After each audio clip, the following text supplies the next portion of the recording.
የባህር በር ጥያቄ ታነሳለች? ኢትዮጵያ ለምን የባህር በር ጥያቄ ታነሳለች? ኢትዮጵያውያን ለምን የባህር በር ጥያቄ ያነሳሉ የሚለውን ነገር በአግባቡ ማስታወስ ተገቢ ነው። ኢትዮጵያ የባህር በር የሚታነሳበት በቂ አመክንዮ አላት። سلمتا يا إثيوبيا أنا يفتق بحر حتوتات العلدلا زبل حتو بتبوك ملس هالوي زبل زلو أوكي ولسني جن كالو كاكبكم قلت سلسته تي كامبين أنت أرنا زلو ونياتو إثيوبيا أبقداينا سومالي لاند أفلتو كتب دي هيتبن نزبل أرستي بقمت على ملسي بنالو intensive زخوني أنت أرير ترايسر هلو so أب سومالي لاند they are not interested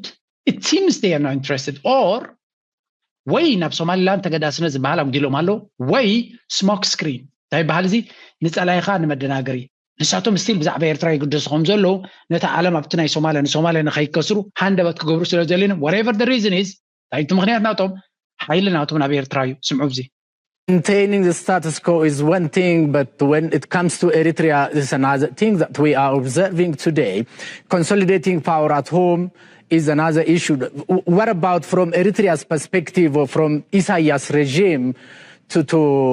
make Ethiopia landlocked? But Ethiopia has naturally and historically viewed reality show that Ethiopia was not and will not be a landlocked state. كم تري ورا لهم أبير تراك بهالكلو دما تارجت تزخونه متكعتي نا بريزنت سياسة عيو نريد لنا أبير ترازلو كنتات إيرترا دايما ديلا ويون بوليتيكانا إيرترا بوليسنا إيرترا نيتوبيا أفتق بحر كم زي هلوا زجبر كم زنبرن بوليسنا كابير ترازمنش أنتايلهم يتنتنوا خمسة لو كن سمع لنا سلايخا أمين لبام سلاي سمعي نسلايخا أنتايب لك كارلو تي حسب الكارلو كان يقرأ كان يرغيلك سمعي زلك قد حساب كهات كبر تاي حسب الكارلو تاي زرب الكارلو تاي خجبر خل تاي حسب خل تاي مدب علو تاي هكن علو تاي سرح علو مفلات لبوناي فليت كاجن حساب كاتكبر تيسن تاو حدا اتي مدبات ناتو بحساب انصارون حزبخا تنقع مالتي مخنياتو صلاي خدي زارب تخوينو حيال جندي زارب تخوينو بدعمي كبير كتفلت صلكم حدا كابتي نتوم اثيوبيان زغرو عمكو بوغن ايرترا زرب سلازي لي جي بعتاتهم جن مستي وعود حزب اللوارو قطبا نشته يدو غلدو دغ حيلي دغف يبلاند زبلو بو غيروم يمزعقن وزلو تكونتاتي وحدات مخان ابو ملك يمزري وزلو ساتم سلازي عقمي يبلو من ابزبل مدمدمتا بصح مالوتي بروباغندا ناتهم كوم يزريو كما عين السلي دما نابت حزب كم حلال زفتن اسمعي اسكب زي عجن تايب Yeah, so from Isaias' doctrine is a lose-lose politics from the get-go, and Eritrea, since it's independent, has not seen any change of hands. The only leader that ruled Eritrea with an iron fist, without any constitution, any parliament, any form of balance of power, is Mr. Isaias, President Isaias Afwerki. So his way of thinking, his manifesto from the get-go is that Ethiopia is an enemy. And he has supported, sponsored. جنتايم زول زلوناي إيرترا بوليسي بريزنت سياس أبير إثيوبيا زخطلو بوليسي ويون بحفشة مس أبتزو بازخطلو بوليسي lose ببزعت زي win cooperation دي زبال lose cooperation وي مايند سيت زلو بريزنت سياس بحالة زراربا أب إيرترا بزو لو تصل زي جبرة سلزي تجبرة بقطع يكون ببوليتيكا بزو لو تصل زي تجبرة أكالون كجبروز خليه لم سيرترا دما كزربسي ترفيه بلون زعينته زربايم تزارب زلو جنتايو تي زجبر زلو زهق أنزلو كنا تندرينا كليرلي تي زاربو زلو بارليامنت لنا بحالتيم بايت لنا بحالتيم سو قاعد نوست بايتناتهم كميلي متيو ማለት መብዛሕትኡ ግዜ ባይቶሲ ኣብያ ካብ ዝመጽእ ክንደይ ግዜ ባይቶ ተመሪሳ ክንደይ ቀድም ራስ ባይቶናቶ ኣነ ትግድሰኒ እኮ ኣይኮነን ግን እንታይ ዘረካ ንሳቶም ከምዚ ኢሉ ሚድያታት በዚ ዝረብ ከምዚ ክበር ከምዚ ገለ ንዲሞክራሲ ዘመልክት ምልክታት ከም ዘለዎም ገይሮም ዝኣመኑ እዮም ዲሞክራሲ ከም ዘለዎም እዮም ዝኣምኑ እምበራብ ኢትዮጵያ እኮ ኣብን ፈልጦ ኣለና ኢና ብሓፈሻ ግን እታ ዘረባ ንመን እያ ከይተር ክገብርዋ ዝደልዩ መሲልኩም ነቲ ማሕበረሰብ ዓለም كومن وبإنجليش أمس قبروا زلوا زين من تايو أبي إيرترا زلوا منكسي تخوني يكون علم لخاو حقتات أي كتلوني زلوا سلذي نايم أمريكا attention ترغبوا نايم عربيين علامات attention ترغبوا كون دخون جلز حق زوم ترغبوا ናይ بحكيهم نتكونتات ناب دغ زغبرو زلو مغنياتو ኤርትራ انت عينت መንግስት ለዋኔ ኤርትራውያን ዝመልከት እዩ ንዖም ዝመልከት ጉዳይ ይኮን ኤርትራውያን እንታይ ይደልዩ ማዓስ ይደልይዎ ብኸመይ ይደልይዎ ባይቶ ንደልዲና ዲሞክራሲ ንደልዲና ካልእቲ ናይ ቁጠባዊ ምዕሩይነት ወይ ቁጠባዊ ህንፀት ንደልዲና ኤርትራውያን ዝመልከት እዩ ኤርትራውያን ካን ዝዛረበለና ከም ዝካለና ክግበር ከም ዘሎ በዓልና ንዛረበለና ካብ ደገ ክመጽእ ከሎ ግን መርዚ ኮይኑ ጥራይ ስማዓካ ካብዚኣቶም መኻ ብፍላይ እጂ እንታይ ይብሉ ንፕሬዝደንት ያስካት ግርም ዝብለና ታሪኻዊ ጸላኢ ናይ ኢትዮጵያ እዮም ዝብልዎ ዘሎ ሓደ ካብቲ ኣብ ደንበ ተቃውሞ ናይ ኤርትራ ድማ ብዝሰፍሐ ዝረብተ ኤርትራዊ ተኮይን ተቃውሞ ይኮይኑ ዘሎ ኤርትራ ኣብዚ ቻናል ኩሉ ግዜ ትሪእዎ ይኹም ከምኡ ዝብሉ ሰባት ኣለዉ ህግደፍ ወይ እውን ፕሬዝደንት ኢሳያስ ኢትዮጵያ ክትፈርሰሉ ይደልን እያ ኢሳያስ ብክልቲኡ ዝኽሰስ ሰብ ኣብ ዓለም እንተሎ እሱ ጥራይ ክኸውን ዝኽእል ምክንያቱ ብወገን ኢትዮጵያ ከፈራርሳ ዝደሊ ሓይሊ ንሱ እዮም ዝብሉ ዘሎ ብዙሕ ግዜ እዮም ድማ ከምኡ ድብሉ ብወገን ኤርትራ ድማ ገለ ክፋል ናይቲ ኤርትራ ንኢትዮጵያ ከይትፈርስ ዝፅዕር መንግስቲ ኤርትራ እዩ ከዓ ዝብል ዘረባ ኣሎ ኦኬ ገለ ከምታት ዝብል ዘረባታት ስለ ዝነበረ ግን ነቲ ኦቨርኦል ፖሊሲ ናይ መንግስቲ ኤርትራ እሱ ኢልካ ክትዛረብ ከቢድ እዩ ወይ እውን ሕጂ ዘሎ እሱ ክትብል ኣይትኽእል ኣፍካ መሊእካ ትዛረበሉ ይኮነን ብሓፈሻ እዞም ሰባት እዚኣቶም ዝኸድዎ ዘለው ርሕቀት ንኤርትራ ንምጥቃዕ ኣቃሊልካ ሸለሊልካ ኣናኣይስካ ክትሓልፎ ትኽእል ነገር ከም ዘይኮነ ግን ንማንም ሰብ ግሁድ እዩ ዘሎ ምክንያት ንኤርትራ ብሰፍሐ መልክዕ ከጥቅዕዋ ድሮ አንቂሎም ተበጊሶም ዘለዎ እዮም ስለዚ ንኢትዮጵያ ላንድ ሎክድ ገይሮም ከም ብርዋዮም ዝደልዩ ኤርትራ እዮም ዝብሉ ላንድ ሎክድ ኤርትራ ይኮነትን ገይራትኩም ኢኹም ብቀደምኩም ባሕሪ የብልኩምን ስለዚ ሶሪ ደይብልካ እጂ ካልእ ክግበር ኣይክልኒ ከምኡ ድማ ንኢትዮጵያ ብምቕቓል ንኣምሓራ ብምሕጋዝ ንትግራይ ብምሕጋዝ ንኦሮሞ ብምሕጋዝ ስለዚ እቲ ኣብ ኢትዮጵያ ተፈጢሩ ዘሎ ጋብ ናብ ኤርትራ እዮም ዘፀግዕዎ ዘሎ ናይ ኤርትራ ፖለቲካዊ መርሕነት ዝፈጥሮ ዘሎ እዮም ዝብሉ ዘሎ ሓሶት እዚ ግን ንሳቶም ከዓ ብኣክሸጥዋ ክኽእሉሎም ናይ ደገ ፀላእቲ እዮም ንኢትዮጵያ ዝሕምስዋ ዘሎ ኢልካ ክሸይጥ ኣለካ ኤርትራ ብሎክስ ኢትዮጵያስ ፒስፉል ኣክሰስ ቱ ዓሰብ ፖርት بسلام عمان قدي نبع حسب كاين مت إيرترا يدخل كله زل حاو أنت هاي ديل أغريب كبايتا what kind of deal are you seeking أنت عين الديل تدل لها 5 سنة أنت هاي قد حسابك أنت رفضت بروباغندا تقول زلها حسبنا تاني يردو قالوا ديل كازي كلام فارغ زخون زر بحليفك exactly أنت هاي تبلانات كوي أنت هاي تي بحدا بسلام كنا برولين هدول بسلام نابلك حيل بحركته تي دلنيقة حيل بحركته تدلها يجيب تدي تحت يجيب تدي يكون كم بليون تغفل زلها why don't you try there why don't you try in Kenya? Kenya they كنا ناي difference deals زلكا. So Kenya حشكا. ويونا نسوماليا مسواتك في لا عند خاطر دلها. Then أودي حشكا. Why do you have to come to us? نحنا مساحاتكم تبغى سلام يبلنا. ويونا بتبغى زمنا ونيا لنا. سلزي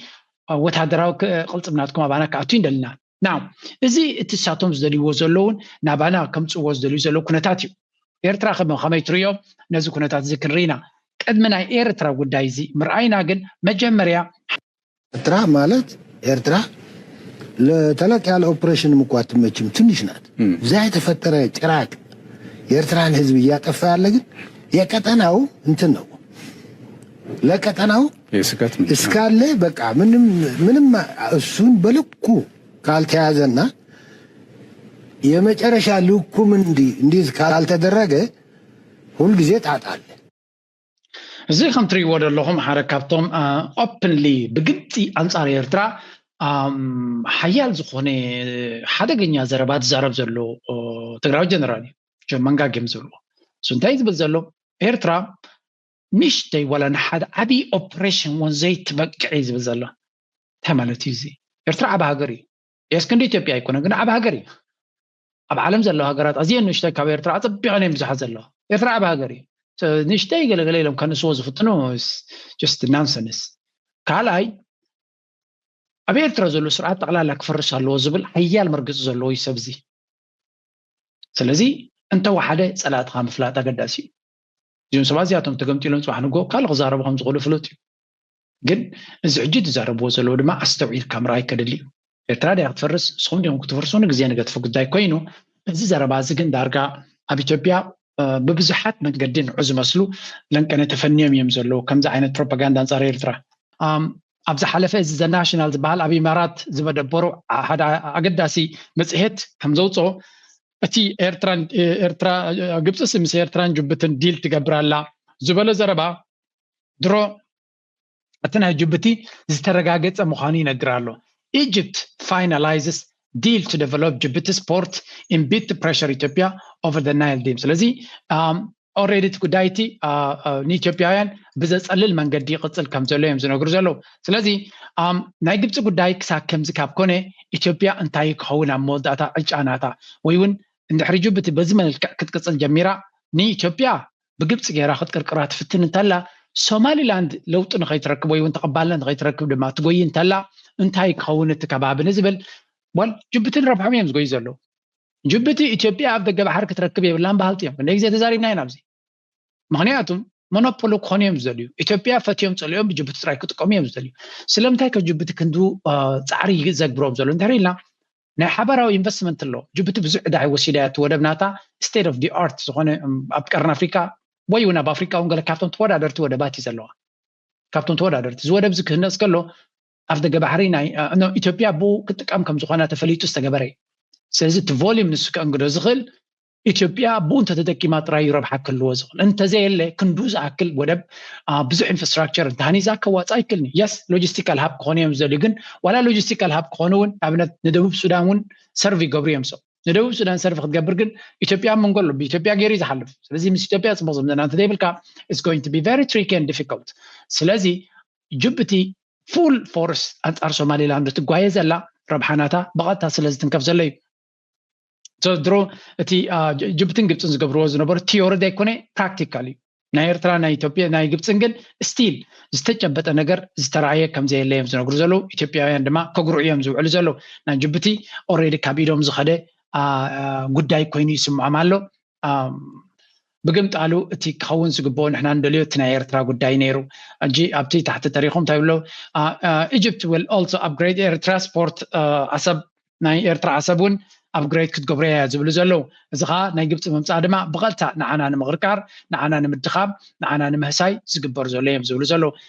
በታ ሓደ ጅቡቲ ትገብሮ ዘላ ፃዕሪ ክንርኢ ከለና እቲ ካልኣይ ግምጣል ናቱ ድማ ሶማልያ ድማ እንታይ ትገብር ኣላ ሶማልያ ከዓ ልኡላውነታ ተተንኪፉ ስለ ዘሎ ኣብ ናታ ድማ ከድና ክንርኢ ኢና ስለዚ ብክልተ ሓይልታት ዝረአ ዘሎ ኩነታት ኢና ክንርኢ ንኩሉ ድማ ኣተሓሒዝካ ክትሪኦ ከለካ ኣገዳሲ ይኸውን ብፍላይ ምስ ኤርትራ ኣተሓሒዞም ዝገብርዎ ዘሎ ማለት እዩ ናይ ኢትዮጵያ ሚድያታት ኣብ ሱዳን ይኹን ኣብ ኩሉ ወላ ኣብ የመን እውን ኣብ ዝቐረባ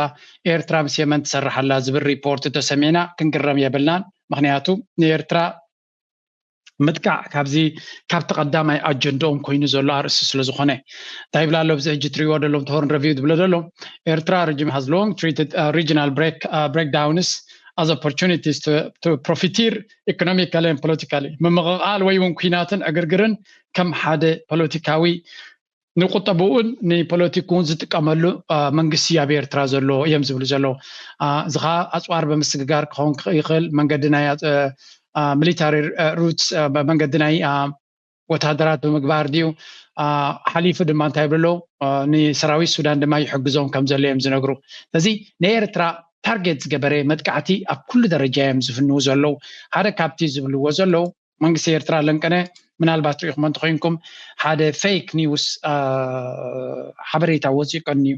እቲ ሓበሬታ ድማ እንታይ ዝብል እዩ መንግስቲ ኤርትራ ሰራዊቱ ካብ ሱዳን ከውፅእ ምዃኑ እዚ ከዓ ምስ አልቡርሃን ስለዘይተረዳድኡ ዝተፈጠረ ኩነታት ምዃኑ ዝብል እዩ እዚ ሕጂ ዳይ መደይ ኢሎም ዝገብርዎ ዘለው እዩ ምክንያቱ ስለምንታይ ዳይ መደይ ዝገበርዎ ኢና ንብል ዘለና እዚ ንሪኦ ዘለና ስእሊ ቅድሚ ዝተወሰነ ግዜ ካብ ኤርትራ ዝወፀ ስእሊ እዩ ስለዚ ፕሬዚደንት ናይ ኤርትራ ምስ ናይ ሱዳን ሚኒስተርስ ናይ ቁጠባ ወይ ናይ ፋይናንስ ሚኒስተር ዶክተር ጅብሪል ኢብራሂም ማለት እዩ ከምኡ ድማ ካልድ አልእስሃር ትበሃል ድማ ናይ ባህሊ ማለት እዩ ኣብ ዓዲ ሓሉ መፅኦም ሰለስተ ምስ ናይ ኤርትራ ርክባት ከም ዝገበሩ joint coordination regional stability the Horn of Africa and the Red Sea and Eritrea support for Sudanese unity amid challenges ስለዚ ከም ንሪኦ ዘለና ኣብ ጉዳይ ናይ ሱዳን ኤርትራ ሞር ኢምቤድድ እናኾነት መራ እናእተወት ትኸይድ ከም ዘላን እዚ ድማ ሪሶርስ ዝሓትት እዩ ፀጋታት ዝሓትት እዩ ንኤርትራ ድማ ኣገይን ከም ንሪኦ ዘለና ኣብ 2026 ናብ ልምዓት ክትጥምት እያ ናብ ምዕባለ ክትጥምት እያ ክንብል ከቢድ ምዃኑ በዚ ኢኻ ትፈልጥ ምክንያቱ እቲ ናይ ትግራይ ጉዳይ ናይ ዓፋር ጉዳይ ፅምዶ ክትሪኦ ከለካ ብዙሕ ፀጋታት ክሓትት ዝኽእል ኩነታት እዩ እዚ እንድሕሪ ናይ ብሓቂ ኣብኡ ኢንቮልቭድ ክትኮን ኮንካ ኣብ ናይ ሱዳን ኩዳይ ድማ ከም ትሪእዎ ዘለኹም ሞር ኢንቮልቭድ ና ኮነት እያ ትኸይድ ዘላ ተሃገር ስለዚ ደሚርካ ደማሚርካ ኩሉ ናይ ኤርትራ ኩነታት ከቢድ ከም ዝኾነ ንዓና ናይ ኤርትራውያን ከቢድ እዩ ሱዳን ምሕጋዝ ስለ ንጸልይ ወይ እውን ናይ ሱዳን ጽቡቕ ስለ ዘጽልአና ኣይኮናን ግን ሄይ አሚን ንሕና ክንሽገር ከለና ንሕና በገዳ ከለና ቁልሕ ዝብለና ከም ዘይነበረ ፍሉጥ እዩ ግን አትሊስት እቲ ዝግበር ሰናይ ነገር ንሪኦ ኣለና ጽቡቕ ነገር ኣለዎ እዩ ግን ንኤርትራ ግን ዕድል ክባዝ ዝኽእል ኣይኮነን ንእሽተይ ሃገር እያ ፀጋታታ ድሩት እዩ ስለዚ ኣብ ናይ ኩናት ናይ ሱዳን ሞር ኢንቮልቭድ እንድሕር ኮይና ወይ ሞር አሚን ክንደይ ግዜ ናይ ሱዳን ሓለፍትና ብኤርትራ መፅኦም ምስ ፕሬዚደንት ይራኸቡ ኣለዉ ሶ ፕሪቲ ማች ናይቲ ፕሬዚደንት ግዜ በብዙሕ በዚ መንገዲ ከም ዝውሰድ ኢኻ ትርኢ እዚ ዲፕሎማሲ ዝበሃል ምስ ግብፂ ዝግበር ዘሎ ምስ ገለ ስለዚ ፕሬዚደንት ኤርትራ ሓቂ ንምዝራብ ከም ሰብ ናብ ቁጠባ ንኸተኩር ግዜ እውን ክህልዎ ይኽእል እዩ ምክንያቱ there's so much ናይ ሴኪሪቲ ሕቶታት ዘሎ ብቲ ከባቢ and that's why ንብል ዘለና ንሓደ ሰብ ኩሉ ክኾን ኣላ ክትብል ከቢድ እዩ ሴኪሪቲ ናይ ቀርኒ ኣፍሪካን ናይ ቀይ ባሕር ከባቢን ኣዝዩ ከቢድ ሕልኽላኽ እዩ ሓደ ሰብ ክገብሮ ዝኽእል ኣይኮነን መይዝ ሚኒስትር ምክልኻል ኣሎ ከም ልማቲ ፕሬዚደንት ኣሎ ግን እቲ ቁጠባ ብትኽክል ብዝለዓለ ኢምፓወርመንት ክሰርሕ ዝኽእል ሓይሊ ክሳብ ዘይተፈጥረ እቲ ናይ ቁጠባ ነገር ናትና በቲ ዘሎ ሃዋህው ናይ ሴኪሪቲ ክጠሓስ ከም ዝኽእል ወይ ክስገር ከም ዝኽእል ኣብዚ እንታይ ኢሎም ፅሒፎም ኣለዉ ክትሪኦም ከለኻ Ertra's role in Sudan's war ilom nabnet Eritrea initially kept its position ambiguous but later aligned firmly with Sudan's armed forces. Eritrea بتمجمريا مسمن مخاني نقراتن زي صبغ استراتيجي كل جزء بالعيزي حميتي قد موجه مجمارنا بإرترا خيدنا يريو سلازم إرترا مجمريا مس حميت زلا تبهلي حمان يريو قد إرترا مسكلت يوم ركباتني رواي قد مسمن كم زلا تم يايلان يرا بتحت ده يكون زقوني هم position أين برا قصنا بلد كنتات ناتج هذا مسكدجن إرترا مستر ريجن مستوم مشاركتها أبتزوبا مزلوا شركة سخونة هذا جا كيف ترت اللاين كوينا مالتي مستوم مع عذر بحوا نلولا ونتنا هجرات تقفز له حيلتات مساتهم كوينا ساتهم كا سعودية قبتي كانت كلهم حيلتات لما السودان تقفز له حيلتات أقول لهم كوينا زغا إرتراون حاجة الزبينير. So, President Isaias Afwerki's support for SAF, Natsarawi Sudan, has made Eritrea one of the most consequential external backers. Size will zalo. Na President Isaias na Eritrea abarkuto. Ethiopians will zalo easy. Ni netu kuinat hada kaptum بدق خوينو نتي kuinat ab Sudan zgbar zalo zil ala استواص consequential مالت زل على لوط كمت زغاله زل على صلواك فتر زغاله ابتو وشت ኩናት ናይ ሱዳን ናይ ኤርትራ ተሳትፎ እዮም ዝብሉ ዘለው እንታይ ዓይነት ተሳትፎ እዩ ግን ዝፍለጥ የለን ግን ወላ ሕሜቲ ሓም ኮሎነ ኤርትራ ሓም ነይሩ ስለዚ ኤርትራ ትገብሮም ዘላ ስልጠና ትቦም ዘላ ወታደራዊ ብቅዓት ንስዱይ ዝፈጥር ዘሎ ናይ ኤርትራ ሰራዊት ተራዮም ናይ ገለ ዝባህል የለን ኣብዚ ኣቀረባ መዓልታት ጥራይ ሰራዊት ናይ ሱዳን ሳፍ ማለት እዩ ናይ አልቡርሃን ሓይሊ ካብ ደቡብ ሱዳን ዝመፁ ሰራዊት ምስ RSF ከም ዝሓዘ ይነግራሉ ካብ ደቡብ ሱዳን ሰራዊት ናይ ደቡብ ሱዳን ምስ RSF ምስ ጥቅጥቅ ምልሻ ዳዕመ ሰሪዕ ኮይኖም ክዋጉ ከለዉ ሒዝዮም ኣለኹ ብላሉ ናይ ኮሎምቢያ መፅኦም ኩላቶም ብመንገዲ ዳዕመ ሰሪዕ ክመፁ ይርዩ ኢትዮጵያውያን ወንድ ተሓይዞም ቅድሚ ሕጂ በሃል እዩ ስለዚ ኣብ መወዳእታ ከም ንሪኦ ዘለና